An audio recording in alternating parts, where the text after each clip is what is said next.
Hello, and welcome to this week's Weekly Lift. My name is Latoya Logan, and I'll be talking to you today about trauma. So, we're going to continue the conversation around trauma this week, really focusing on trauma responses. So, in the last video, we talked about the importance of disowning trauma because one of the things that trauma does is it creates in us this belief or this feeling that we are our trauma and that we have to make meaning of our trauma in order to heal.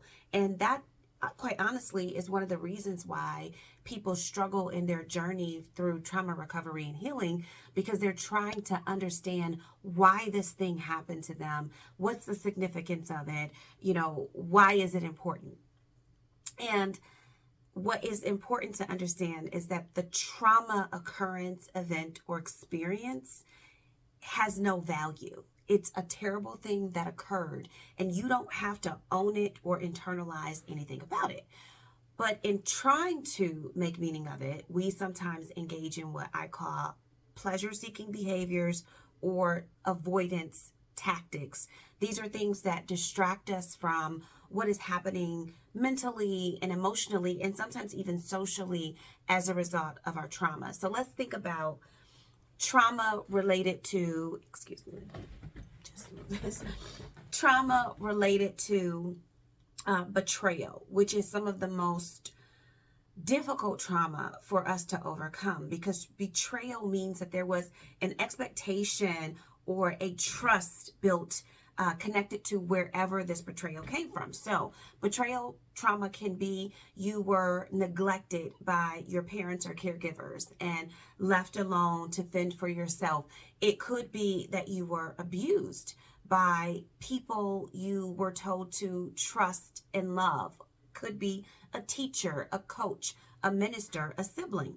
It could be infidelity, because sometimes people don't recover from infidelity in their marriages or their relationships. It's important, again, to note, as I stated in the first video, that trauma isn't assigned. Trauma is named by the person who experienced the trauma. So trauma can be anything, and infidelity falls in there. There is trauma associated with just natural disasters, and we tend to find a way to recover from that a little bit more cohesively.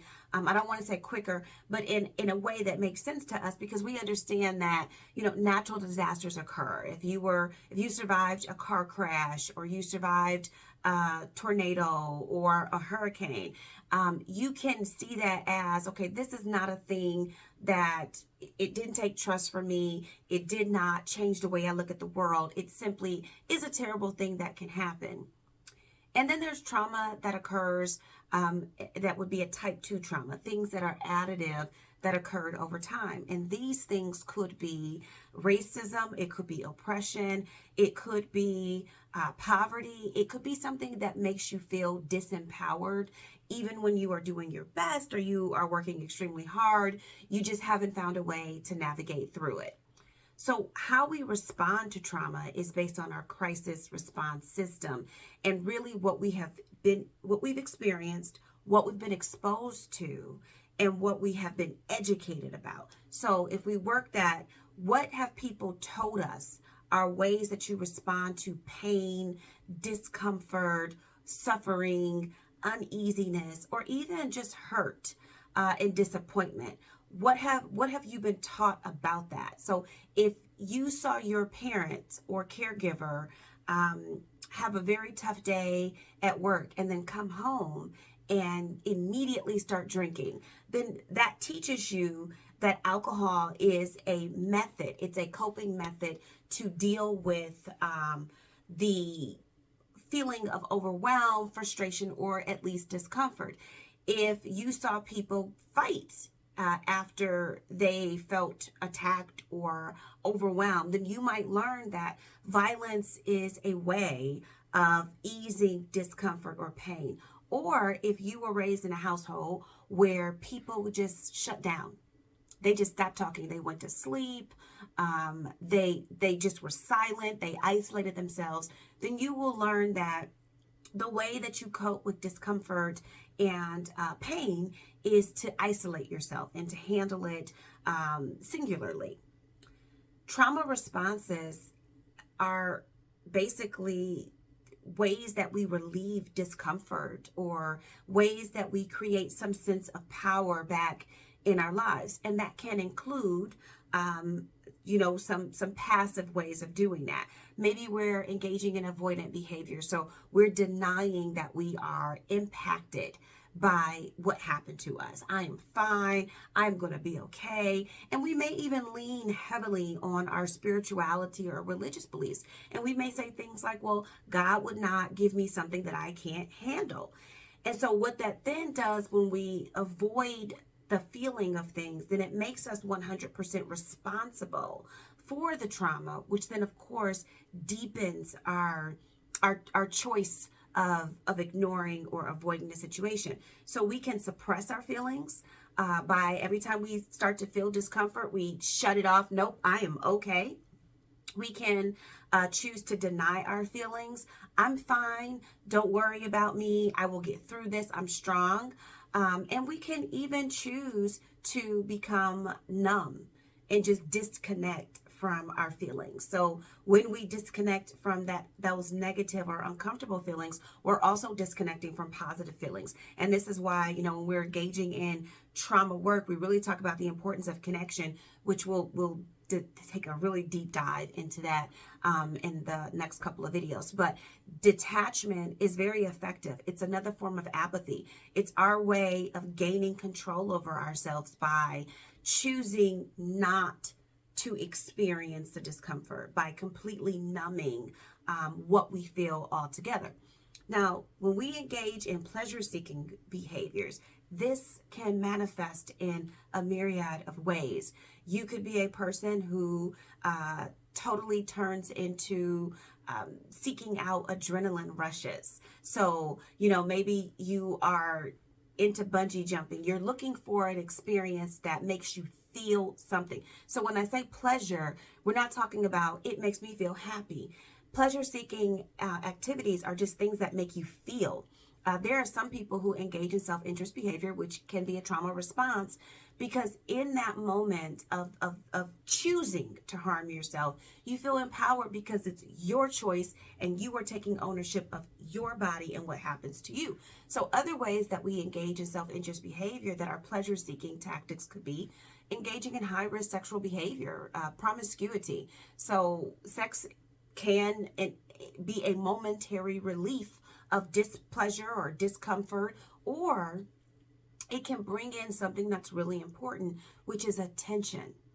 We crave attention because attention is affirming, it validates who we are, and it answers that question of, will anybody want me? Am I so damaged that no one will want me? And so sex, when someone chooses to engage back with us, it makes us feel like, well, I guess I'm not that damaged. But of course we know when we're engaging in high risk sexual behaviors that then brings us its own set of consequences. And this is why when we're talking about trauma responses, we're highlighting these, because on the other side of using them is pathology.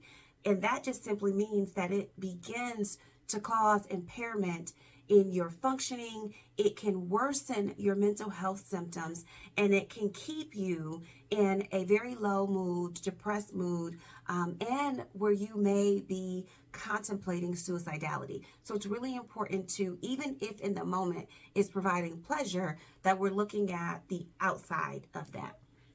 It can be drug use, substance use. It could be eating food, shopping, gambling, anything that we're doing as a method to create feeling in us that would be positive feelings, whether that's just we want to feel like we're alive, or we want to feel like somebody understands us, or we want to feel pleasure and euphoria that we often get when we're eating foods or we're engaging in or utilizing substances. So trauma responses can be all those things. Trauma responses can also be violence.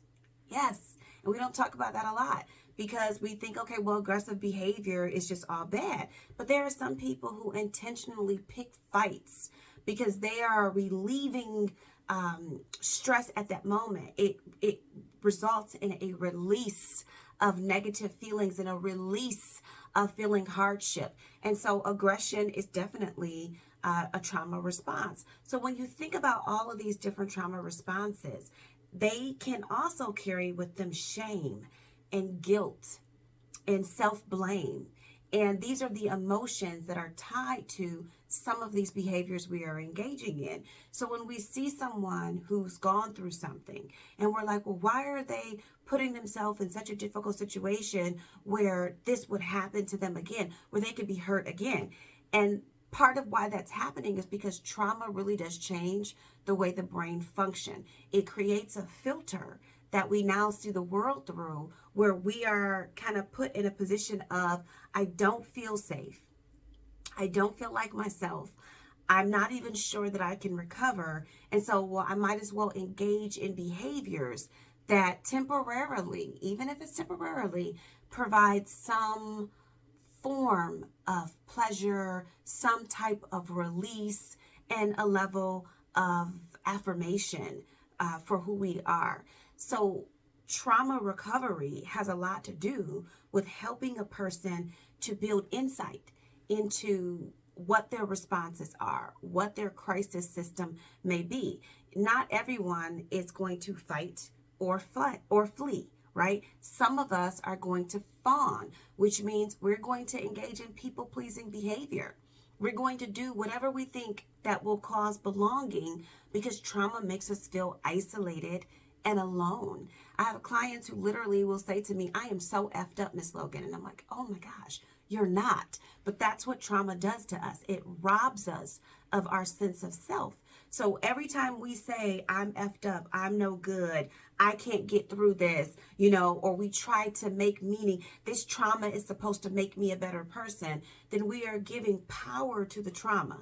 And we are limiting ourselves, which then just reinforces our engagement in those unhealthy coping strategies that are rooted in how we are choosing to respond to trauma.